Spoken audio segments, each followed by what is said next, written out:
Hello students, in previous lecture we have seen some properties of product and quotient of exponential form in to find out argument z. Also we have seen de Moivre's theorem, which is theta be a real numbers and n be an integer. Then we have seen cos of theta plus I sin theta bracket raised to n is same as cos n theta plus I sin n theta. Okay, now in this lecture we'll see to find out principal argument of complex number and argument of given complex number.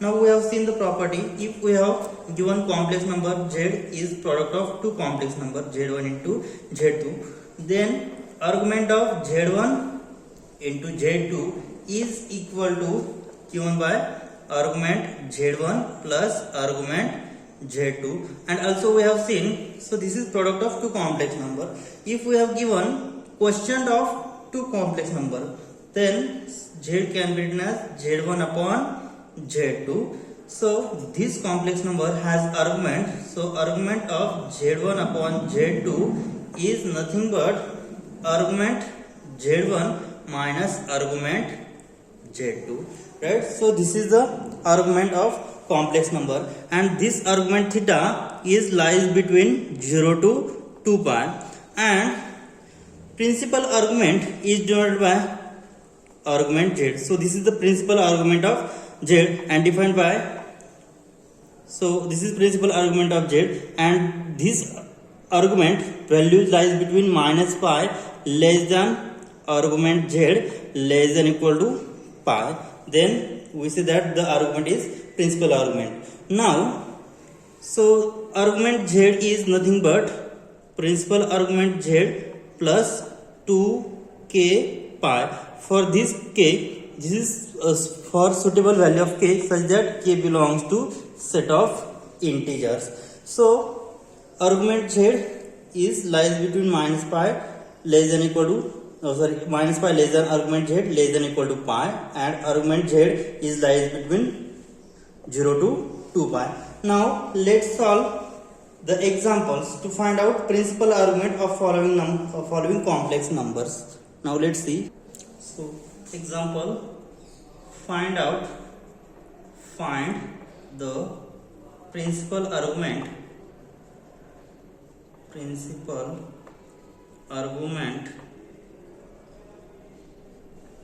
of the following complex number.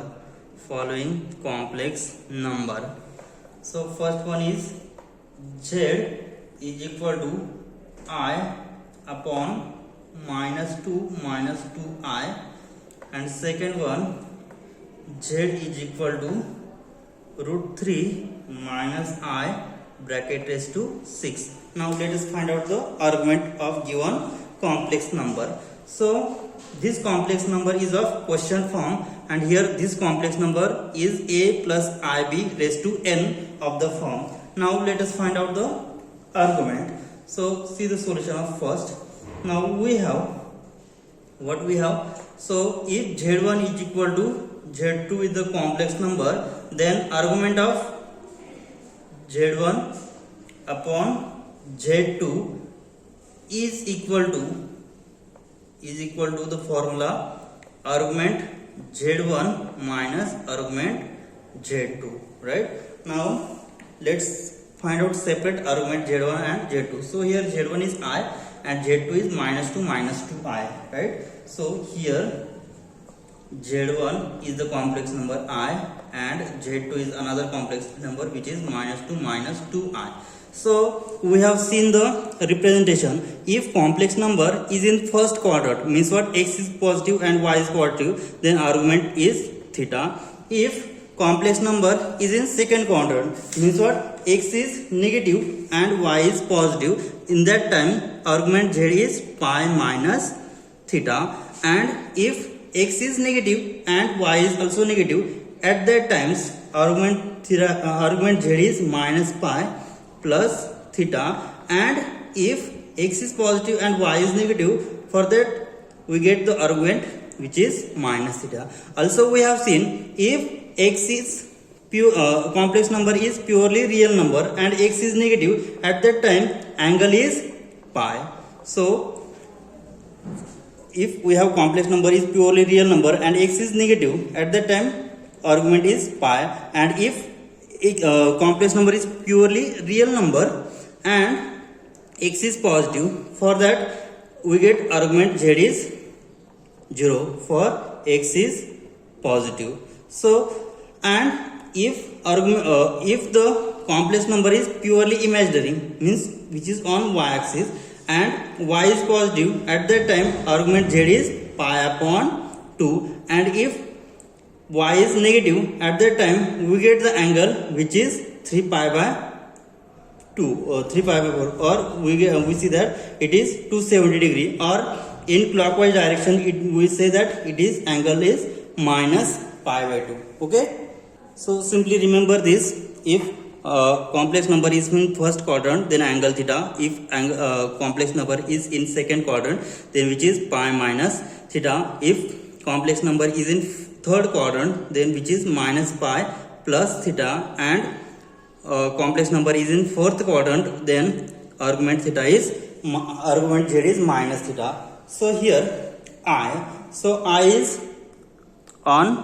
is purely imaginary number and which is on y axis, so the angle is pi by 2. We have seen, we have already known the formula. Then we have to find out argument z. So argument z1 is nothing but argument I is equal to, so we have direct formula, so value is directly pi by 2. And to find out second argument, now argument z2 is equal to argument, so what is z2?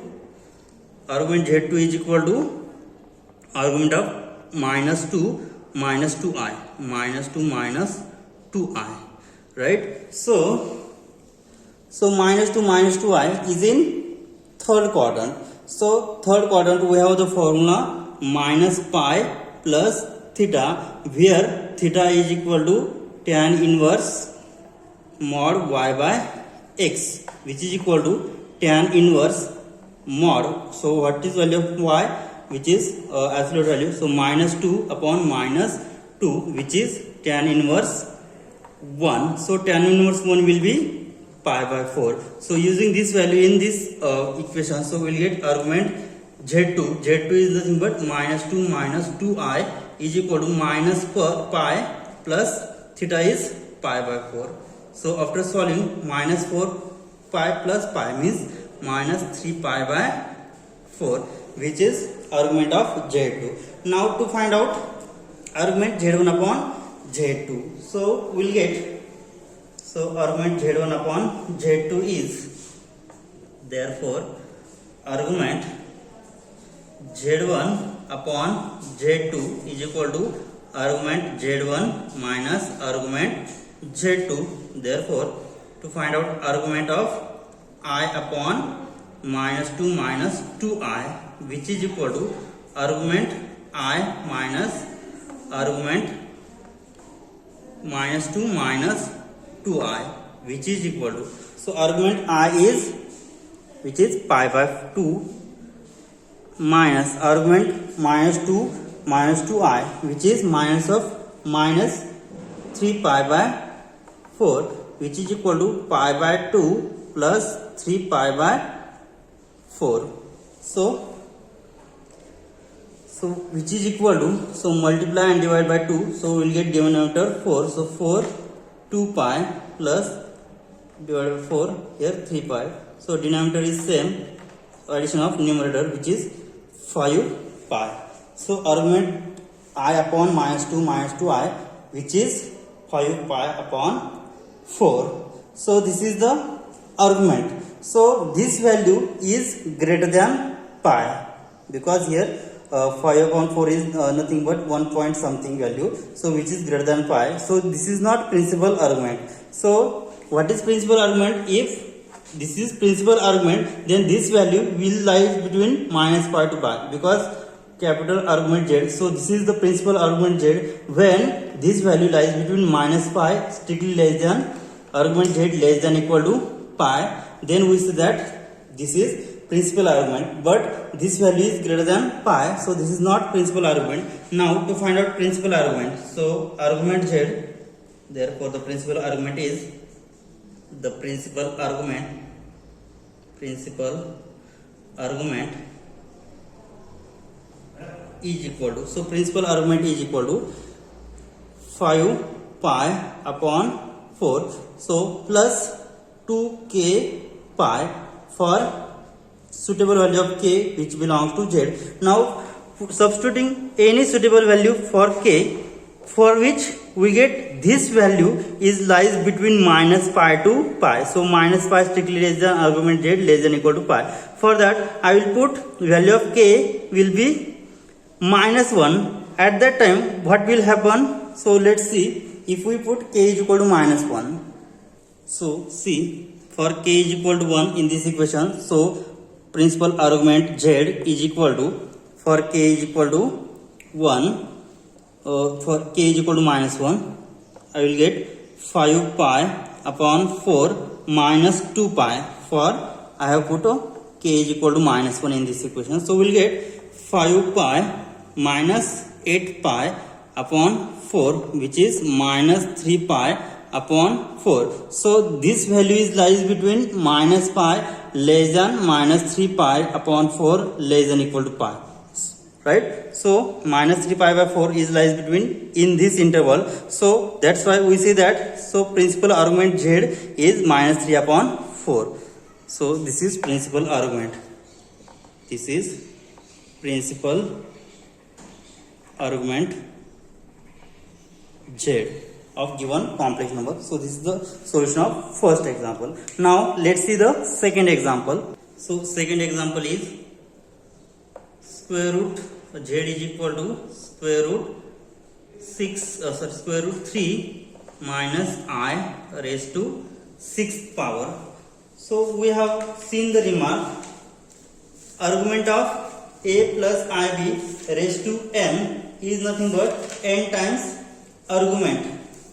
Okay, we have seen in previous lecture, which is the formula. Now let's see the argument of given complex number. We have seen the formula, argument of z raised to n is equal to n times argument z. Using this formula to find out argument, then here argument z is equal to, so taking argument z is equal to argument of square root 3 minus I raised to 6. So 6 will be in front, will get 6 into argument of square root 3 minus I, right? So simply find out the argument of square root 3 minus I. So the value of argument of square root 3 minus I, which is equal to, so this is root 3 is positive and I is negative, so angle will be in fourth quadrant. So in fourth quadrant we have argument z is minus theta, and theta is nothing but tan inverse y by x, so mod y, so 1 upon root 3. So minus, which is tan inverse, after taking modular value we will get tan inverse 1 upon root 3, and we have tan inverse 1 upon root 3 has value which is pi by 6, right? So using this value we will get argument root 3 minus I is equal to minus theta, which is equal to minus pi by 6. So this is argument root 3 minus I. Using this value in this equation, therefore argument z is equal to 6 times argument root 3 minus I, which is equal to 6 times. So argument root 3 minus I has value minus pi by 6. So pi get cancelled, which is minus pi. So this is not principal argument, because if this is principal argument, then we say that minus pi less than argument z less than equal to pi, then this is the principal argument. So here minus pi is not included in our interval, because here strictly less than sign. So what will be the argument z? So argument z is equal to, argument z will be argument z plus 2k pi for suitable value of k which belongs to set of integer. Now here argument z is minus pi. So and we have to find out principal argument which lies between minus pi less than argument z less than equal to pi. For that case, I will put suitable value of k which is 1. So I will put k is equal to 1 in this equation. We will get minus pi plus 2 pi which is equal to pi, and this value is lies between this interval minus pi less than argument z less than equal to pi. So this is principal argument because this pi lies between in this interval. So this is principal argument of, this is principal argument of given complex number. Okay, this is the solution to find out principal argument of complex number z is equal to root 3 minus I raised to power 6. Let's see another example. By using De Moivre's theorem,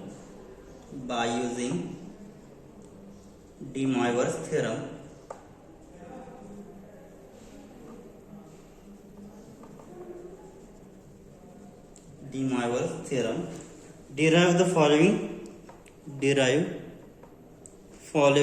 identities. So identities, first one is cos 3 theta is equal to cos cube theta minus 3 cos theta sin square theta, and second identity is sin 3 theta is equal to 3 cos square theta into sin theta minus sin cube theta. So look at the given identities.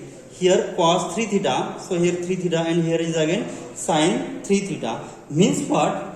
We have to using the De Moivre's theorem. The De Moivre's theorem is cos theta plus I sin theta raised to n power is equal to cos n theta plus I sin n theta. So we have to find out values of cos 3 theta and sin 3 theta. Means what? N must be 3, right? Means using this De Moivre's theorem, put value of n is 3 and find out the identities cos 3 theta and sin 3 theta. So let's prove this inequalities solution.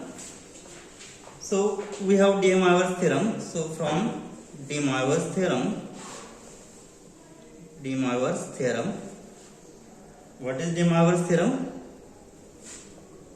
Cos theta plus I sin theta bracket raised to n is equal to cos n theta plus I sin n theta. So we have to find out value of cos 3 theta, sin 3 theta. Means value of n must be 3. So for n is equal to 3, we will get, so substitute value of n is 3. So here I will put cos 3 theta plus I times sin 3 theta is equal to cos theta plus I sin theta bracket cube. So taking expansion, so what is expansion? We have formula x plus y bracket cube is nothing but first x cube plus, so decreasing the order of x, so x cube plus x square, so 3 times x square y plus 3 times x y square plus y cube. So using this formula we will get cos cube theta plus 3 times cos square theta into I sin theta plus 3 times cos theta into I sin theta bracket square plus last term square, means what, which is I sin theta bracket cube. Okay, so taking expansion we'll have cos cube theta plus, so I will be outside, so 3i cos square theta into sin theta plus, so here I square is minus 1, so here we will get minus sign, minus 3 cos theta into sin square theta. Now here we have, this is I cube, so I cube, so I cube can be written as I square into I, which is I cube, and I square has value minus 1, so which is minus I, means I cube has value minus I, so which is minus I into sin cube theta, I into sin cube theta, right? So since I cube has value minus I, so taking this I and I as a common and this real part as a separate, so we have cos cube theta minus 3 cos theta into sin square theta plus, taking this I as common, so I times 3 cos square theta into sin theta minus, this is sin cube theta, and here left side is cos theta plus I times, so cos 3 theta here cos 3 theta, cos 3 theta plus I times sin 3 theta. So comparing real and imaginary part, so real part is cos cube theta minus 3 sin cos theta into sin square theta. So comparing real and imaginary part,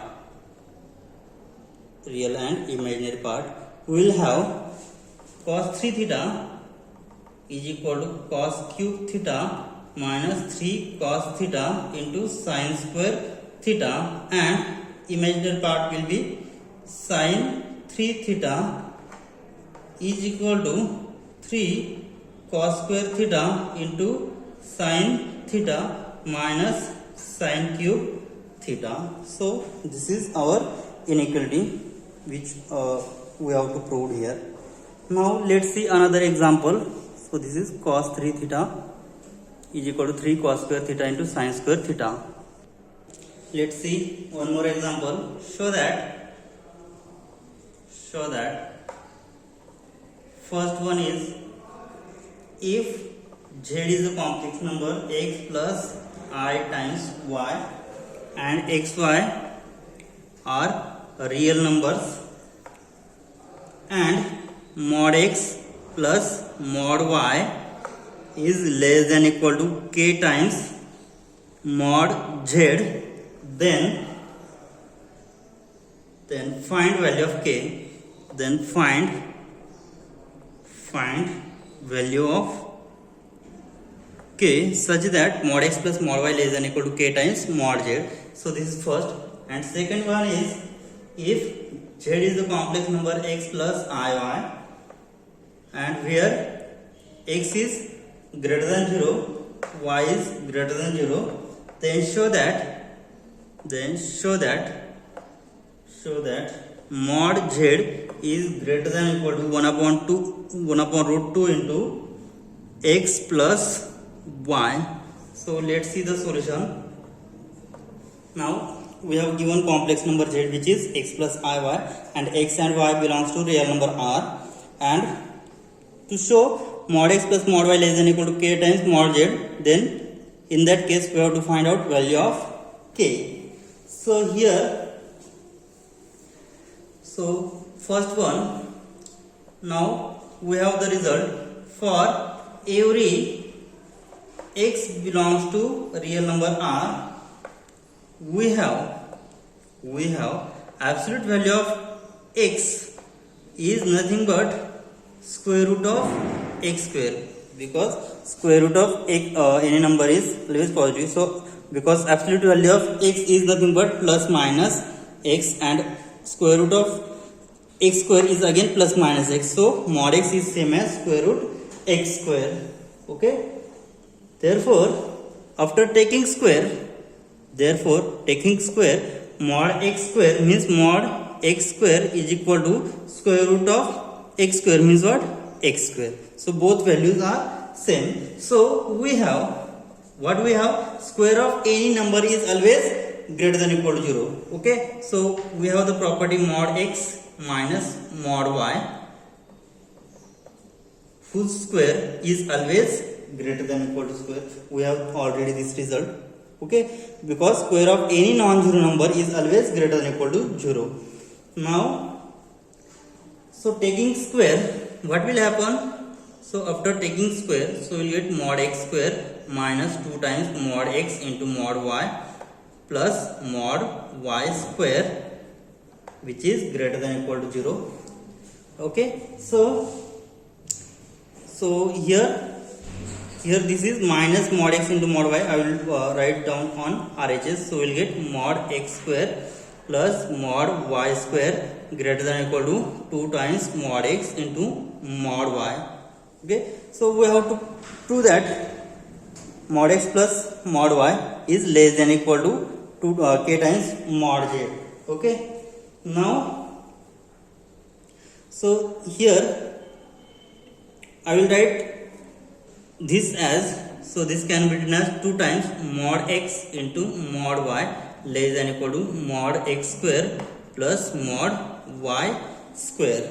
Now what we want on LHS, we want the term which is mod x plus mod y. So if I add mod x square plus mod y square on both sides, so what will happen? So I will add mod x square plus mod y square both sides. Then what will happen? Mod x square plus 2 times mod x plus mod x into mod y plus mod y square is less than or equal to mod x square plus mod y square plus mod x square plus mod y square. So this is as it is, and I have added mod x square plus mod y square on both sides. So finally we will get, so this is square of mod x plus mod y bracket square. So this expansion is nothing but this is less than or equal to, this is 2 times mod x square plus 2 times mod y square. So 2 times mod x square plus 2 times mod y square. So I will take common mod y square. So what we want here, mod x plus mod y. So taking square root, so taking square root, so we'll get mod x plus mod y is less than or equal to square root 2 into mod x square plus mod y square. Okay, and we have, so mod x square is mod x square has value x square and mod y square has value y square, right? Because mod x square is equal to x square and mod y square is equal to y square. So replacing this value, so this is x square plus this is y square, right? And so this is value of, so we know that square root x square plus y square has value mod z, right? And after taking square root, we will have square root this, and square root of x square plus y square is equal to mod z. So here mod x plus mod y bracket square is less than or equal to 2 times this term. After taking square root, we will get square root 2 into square root x square plus y square, and this has value mod z. So mod x plus mod y is less than or equal to square root 2 into mod z. So comparing these two equations, so we will get value of k is square root 2, right? So similarly we have to find out second, or to show that second equation, mod z is greater than or equal to 1 upon root 2 into x plus y.